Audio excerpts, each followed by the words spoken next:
Hey, everybody, welcome to opening night of the Green Film Festival of San Francisco. We're really excited to be kind of kicking things off with a lot of films at the Roxy and then also here virtually. You're lucky enough here to have just seen our opening night short film, How Not to Be a Climate Activist. And we're lucky enough to have the director, Gabriel Diamond, here. Welcome, Gabriel. Hey, Chris, thanks for having me. Most definitely. And you're a local Bay Area filmmaker, so it's always kind of nice to have local films as well. Um, in running across this film, I was just kind of stuck by the kind of irreverent tone, that you kind of took. And one of the things I was wondering is what made Gabriel decide to make this film? What was kind of the impetus?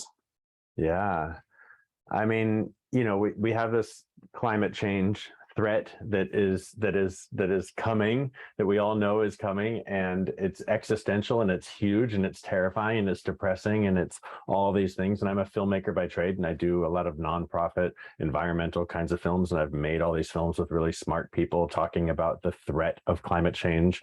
And I've interviewed Al Gore, and I was like, what's the film that hasn't been there's all these people sounding the alarm, and yet we go about life like it's normal. And why isn't anyone screaming it from the rooftops? And so I thought, what would it be like to make a film where someone does scream it from the rooftops? Like, if someone is screaming in the streets about climate change, and how will people's reaction be, and what could transpire? And sort of try to tap into the collective anxiety and fear and grief of this moment that we're in, where this impending crisis is upon us. And will people respond ignore it with anger, with fear, with empathy? What will happen? And so I just wanted, it was an experiment, and I looked around for somebody who was courageous enough to try this experiment out, and I found Lars Adams, who's he's Patch Adams' son, and he's a street clown in LA, and has Bay Area roots, and he was like, yeah, sure, I'll come to San Francisco and try it out. And so it's really just an experiment of what happens when somebody tries to stop climate change with no strategy and just a lot of raw emotion. And this is what transpired. That's cool. So given his roots of kind of being a professional street clown, were there any kind of parameters that you set for him? And did you guys workshop stuff ahead of time? Or is this kind of like a true just kind of improv exercise?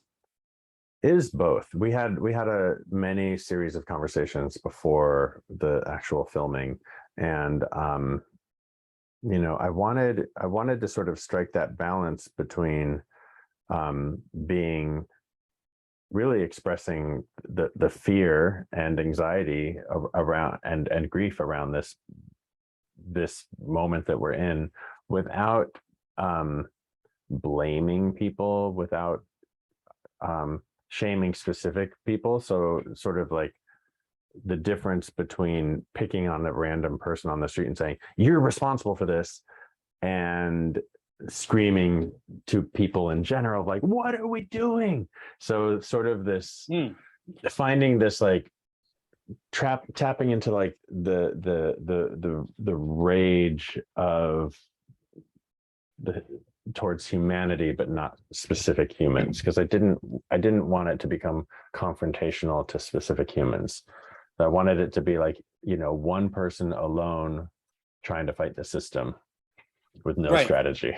Well, one of the things I was kind of struck by early on is I was like, if I was in this situation, how would I respond? And I still don't know if I have an answer to that, but I think my inclination might have been to ignore, but at the same time, I really admired the people who did respond and interact, and so I kind of felt a little bit cowardly of wait, what, should I, what's the situation? So I think it raises a lot of kind of just questions inside, the viewer's mind, of, again, just that kind of collective, fear and grief, I guess, for those of us that, are concerned about climate change and global warming. Was there anything like if you'd scripted this ahead of time, like how do you think people's reactions were different than maybe what you expected, or did this kind of fall in line with how you thought people might? Yeah.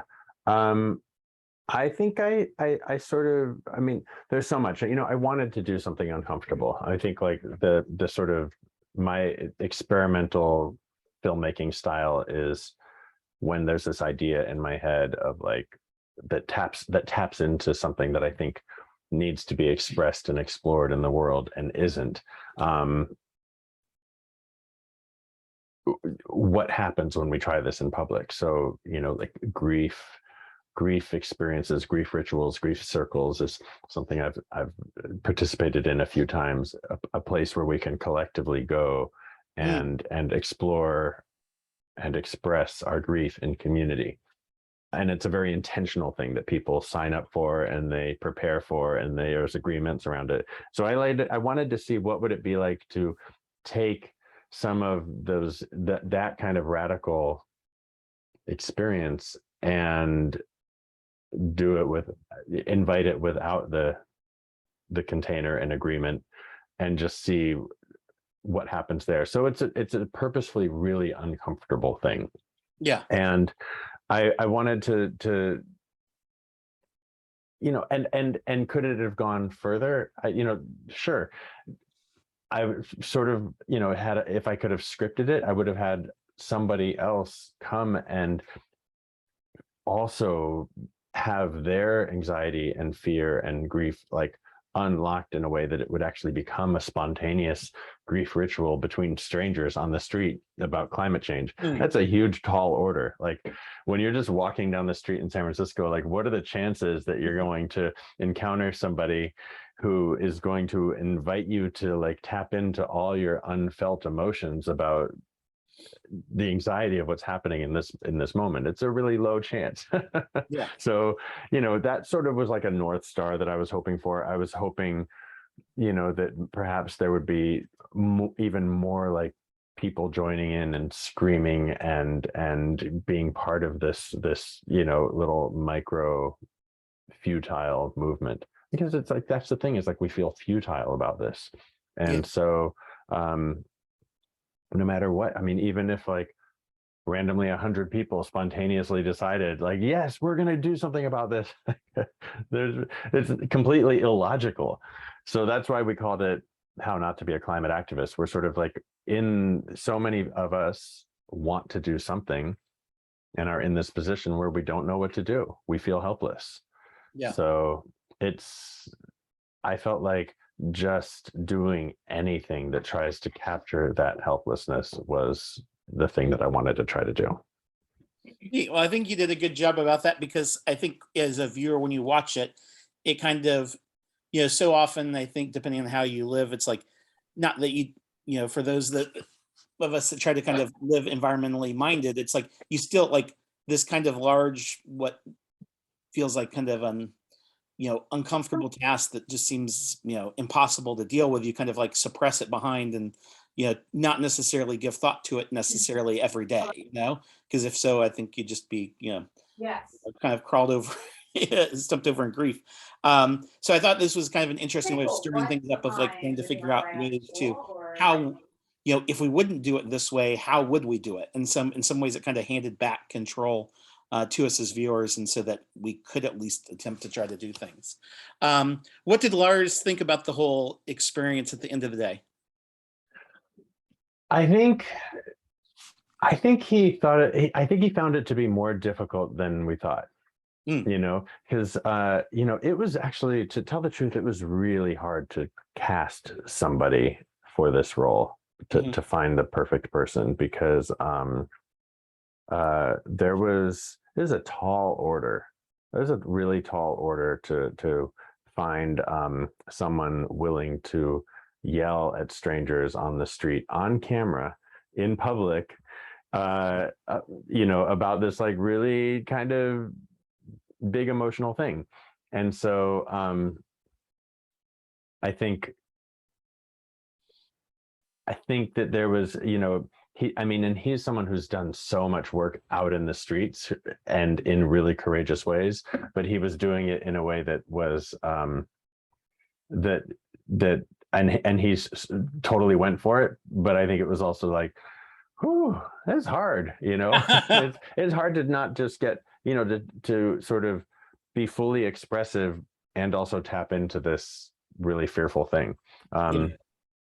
There's also a lot of I mean, I think Lars did an incredible job, and the casting for this project was interesting because at first was I was actually wanting to not cast a white person in this role, because so often we see environmentalists, public environmentalists, as like a white person's issue, which it absolutely isn't Yeah. for so many reasons. And yet when it came to finding people of color who were willing to do this,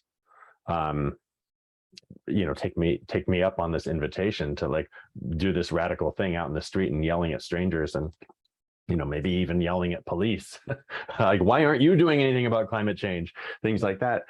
I found that I had a couple of Black folks tell me, like, I think this is really interesting and I really love it, but like, I don't feel safe doing that. That's not Yeah. something I would feel safe doing, you know, given the color of my skin. And so that was an interesting thing to notice. And so, the one person who I, came across who was who I felt like had that range and was a hell yes to, Yeah. taking this risk was Lars. So I was like, okay, let's go. Let's go for it.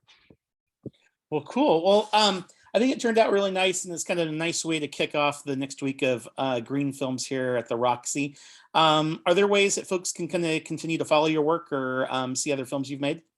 Yeah, I post most of my work on my website, which is outsidefilms.com. And also I'm somewhat active on Facebook, Gabriel Diamond, on Facebook, and got a few other films happening in different film festivals around the country and the world. And people can shoot me an email as well, easily found through my website. Cool. Outsidefilms.com, and tell Lars thank you for us. I will. Yeah, I'm grateful to him for his courage and daringness and and humor and everything that he brought to this piece. Very cool.